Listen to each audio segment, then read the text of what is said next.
How's it going, everyone? It's Dr. Charles with Active Life Chiropractic here in Rapid City, South Dakota, your Rapid City sports chiropractor. Today we're going to be going over DNS rolling for the hip and lower extremity. So we've already chatted about DNS rolling for the shoulder, but now let's target the hips. So same position, you're going to need a sturdy surface, the floor, a yoga mat, gym floor, or I'm going to use a chiropractic table here if you have access to one, which I'm sure you don't. So from here, I'm going to be laying on my right side. Whatever side you're laying on is the side we're gonna target. So if I'm here, I want my legs to be in this position. So bottom leg bent, top leg straight.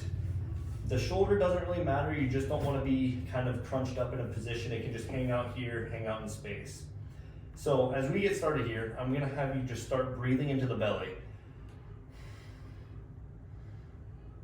Getting good activation of the abdominal wall, keeping the ribs and pelvis stacked on top of each other.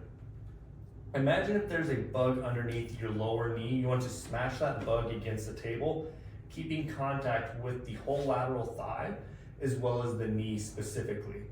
From here, you can tell as I try to smash that bug, this top leg already wants to come up, and that's okay.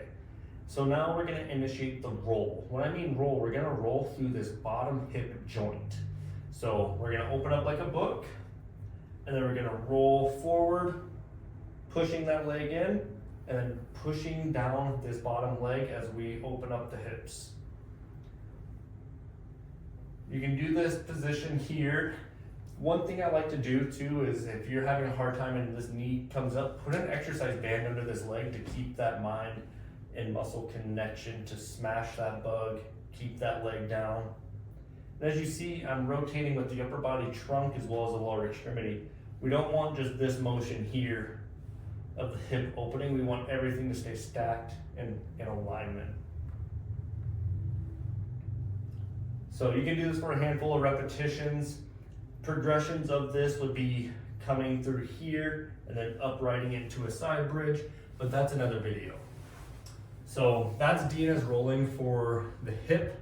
If you have questions about DNS rehab or dynamic neuromuscular stabilization rehab, visit activelifesd.com. Go ahead and click the contact form, send us an email, and we'll help you out. Thanks for watching.